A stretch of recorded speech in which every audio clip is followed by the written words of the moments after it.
On est le 6 dans le mois d'Adar, le premier.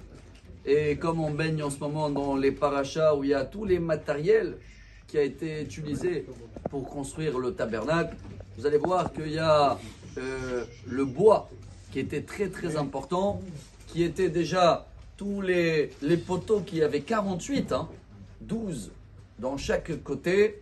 Et ces bois-là, en hébreu, on les appelle Atse Shittim.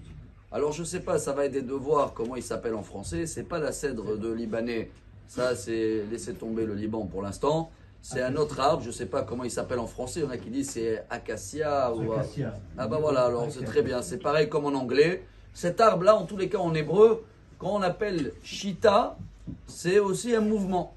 Et on va comprendre aujourd'hui un très très beau message qui est cité dans le Talmud. C'est dans la Gemara Yoma, page 72. Il y a là-bas 3 avis.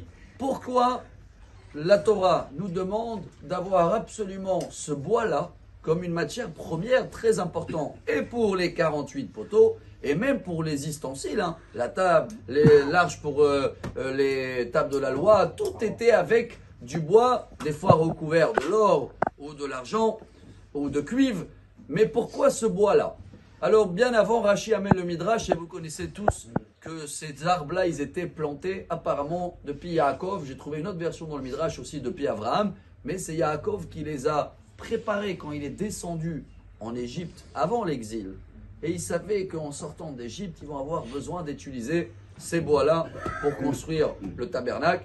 Et ces bois-là, ils étaient déjà même travaillés et préparés en Égypte, car Yaakov, il savait que ça va servir. Ça va servir à quoi? Voilà les 3 avis dans le Talmud.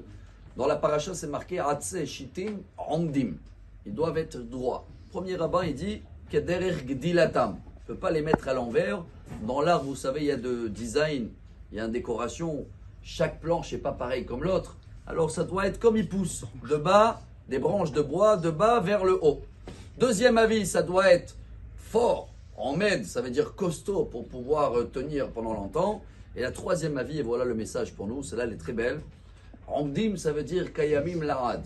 Une planche de bois, vous savez aujourd'hui c'est très à la mode et très cher d'avoir même des poutres ou des planches de bois de train qu'ils ont servi très anciens. Allez acheter pour vos jardins, vous allez voir qu'un morceau de bois qui a 100 ans ou 200 ans, il coûte très très cher. Il y a des oliviers aujourd'hui, des morceaux des oliviers qu'on fait avec décoration, ils peuvent avoir 2000 ans et l'arbre plus il vieillit, plus il prend de la valeur parce qu'on peut toujours le réfléchir.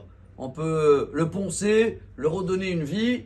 Et le rabbi de Lubavitch, il dit, ce qui est beau, c'est déjà Yaakov, il a prévu 12 planches de bois dans chaque côté. Jamais un morceau de bois, il ressemble à l'autre. Chacun avec son mouvement. Voilà, Shita, c'est un mouvement. Et c'est pour ça, jusqu'à aujourd'hui, dans des synagogues, il y en a qui mettent 12 fenêtres pour signaler que chacun il a sa version, chacun il a ses airs, chacun il a un texte différent, Ashkenaz, Sepharad, Chabad, Breslev, Hassidi. C'est beau, déjà Yaakov il savait, même la Torah nous demande d'avoir justement cette matériel-là, qui est le matériel qui est différent. C'est pas tous pareils comme l'or, l'argent, le cuivre. Chacun représente un chemin qu'il a vis-à-vis de Dieu, et tous les chemins amènent à bonne journée, Jérusalem.